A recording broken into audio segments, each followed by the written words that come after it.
Sauver la vie d'un patient mourant grâce à une greffe est un miracle de la médecine moderne.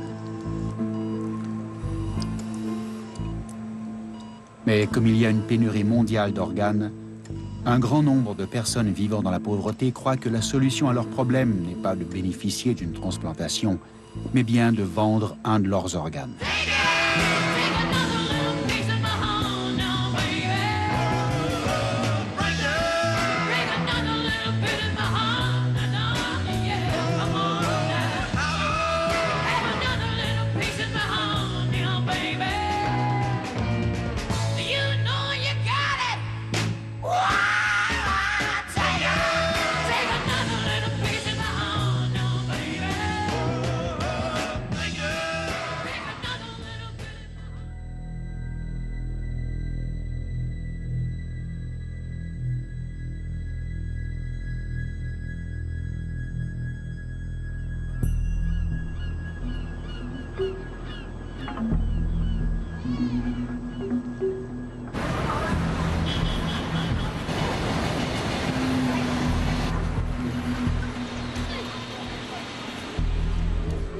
Joe Boy, un père et un mari de 44 ans, espère tirer sa famille de l'extrême pauvreté en vendant l'un de ses reins.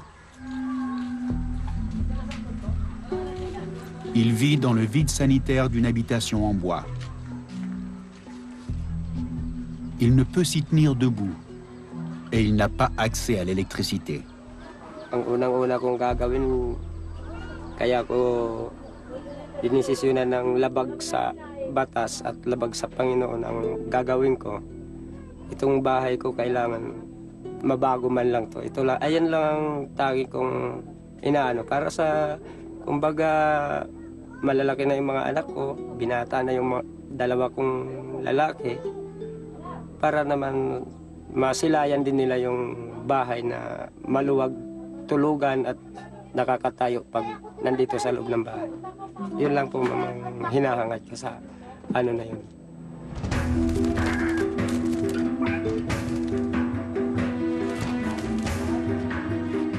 Aux Philippines, comme dans presque tous les pays du monde, il est illégal de vendre une partie de son corps.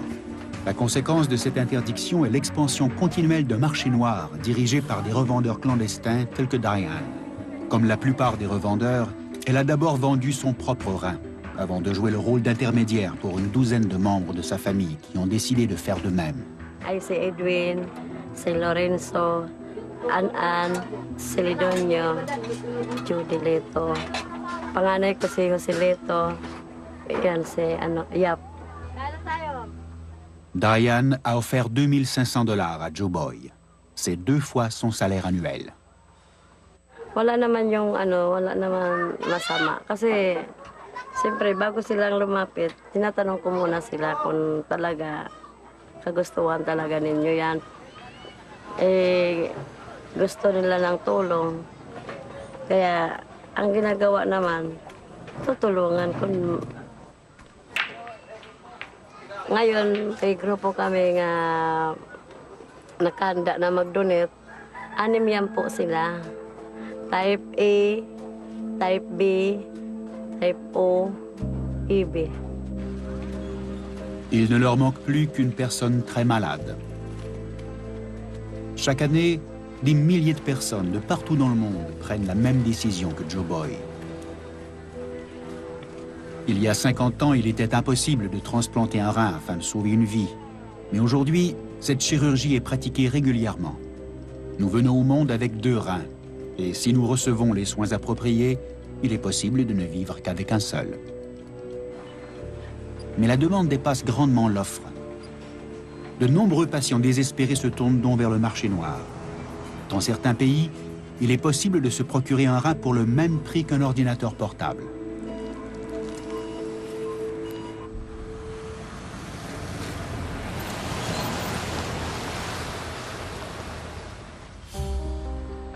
J'ai commencé à souffrir d'insuffisance rénale à l'âge de 21 ans, alors qu'habituellement, c'est plutôt des gens âgés qui en souffrent. Au début, j'ai fait du déni et je me disais que ça ne pouvait pas m'arriver, à moi. Aujourd'hui, j'essaie de mener la vie que j'aurais eue si tout ça ne m'était jamais arrivé. Mary Jo attend un rein depuis 6 ans. Elle survit grâce à la dialyse. La dialyse purifie le sang, mais elle ne fait pas qu'extraire les toxines. Elle prend tout. Les bons éléments du corps sont aussi emportés. À la fin d'une séance, nous sommes épuisés, complètement crevés. C'est un traitement difficile. Je l'ai verrouillé, désolé. Ça va. J'ai une vie bien remplie. J'ai un fils de 3 ans qui a un handicap, un mari, une maison et une carrière. Je souhaite toujours faire ce à quoi je rêve depuis toujours. Je veux voyager et vivre ma vie pleinement. On pèle une pomme de terre? Je me suis mariée à 27 ans et peu de temps après, je suis tombée enceinte alors que je devais toujours subir une dialyse. Je ne croyais même pas pouvoir tomber enceinte et je venais tout juste de commencer mes traitements à la maison. J'ai vécu tout ce que les nouveaux parents vivent, mais c'était 2 fois plus effrayant parce que je devais faire une séance de dialyse tous les soirs.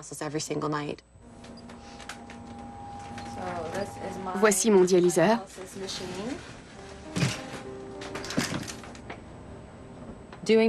Tous ceux qui ont déjà reçu des traitements de dialyse trouvent que c'est une expérience traumatisante. Je dirais que j'ai mis 1 an pour m'habituer au fait de devoir insérer d'énormes aiguilles dans mon bras. La dialyse change grandement notre façon de voir et de faire les choses. Et elle change notre mode de vie. Ça va faire mal.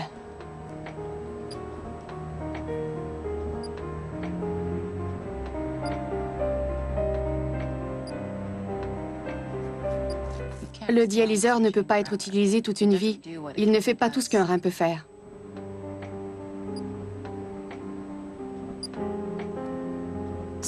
Parfois, je me demande pendant combien de temps je devrais encore l'utiliser.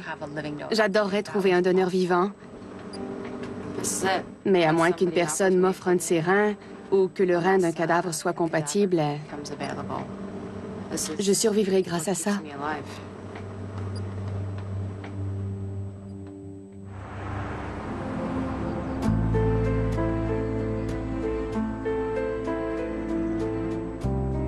Avoir une attitude négative ne sert à rien. Il faut faire avec ce qu'on a et se plaindre n'apporte jamais rien.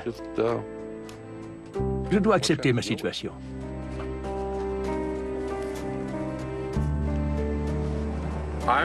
Je vis une drôle de situation. Si j'arrive à recevoir un rein au cours des 2 prochaines années, je pourrais probablement vivre encore 20 à 25 ans. Mais si je ne reste pas en santé assez longtemps pour bénéficier d'une transplantation et qu'on retire mon nom de la liste d'attente, je ne survivrai pas plus de 8 ans. Je ne vis pas, j'existe. Walter, vous êtes sur la liste d'attente depuis combien de temps? Presque 2 ans. Wow. Il me reste 2 ou 3 ans avant d'avoir de graves problèmes. Actuellement, les gens qui ont été inscrits sur la liste au même moment que vous doivent attendre de 4 à 5 ans avant d'avoir un rein. À moins, bien sûr, de trouver un donneur. Oui. C'est frustrant de savoir que l'on doit nous-mêmes trouver un donneur parce que c'est une question de vie ou de mort. Mais on n'a pas toujours de la chance.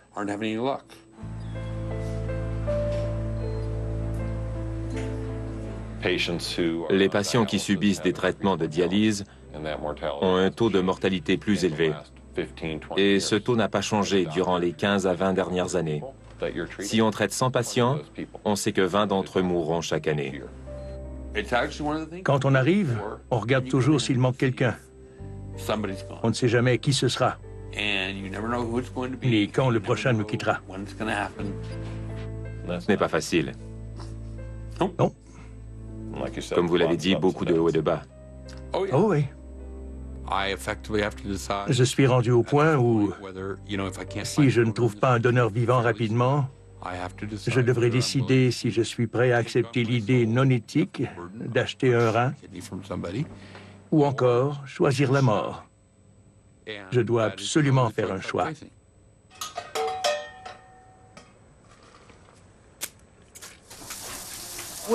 Attendre qu'il atteigne le haut de la liste. Ça n'arrivera jamais. La liste d'attente pour recevoir le rein d'un donneur décédé semble être un rêve tout à fait impossible. Acheter le rein d'un donneur étranger n'est pas notre premier choix, mais au point où nous en sommes, c'est peut-être notre seul choix. À Toronto, Raoul Fein a déjà fait ce choix difficile.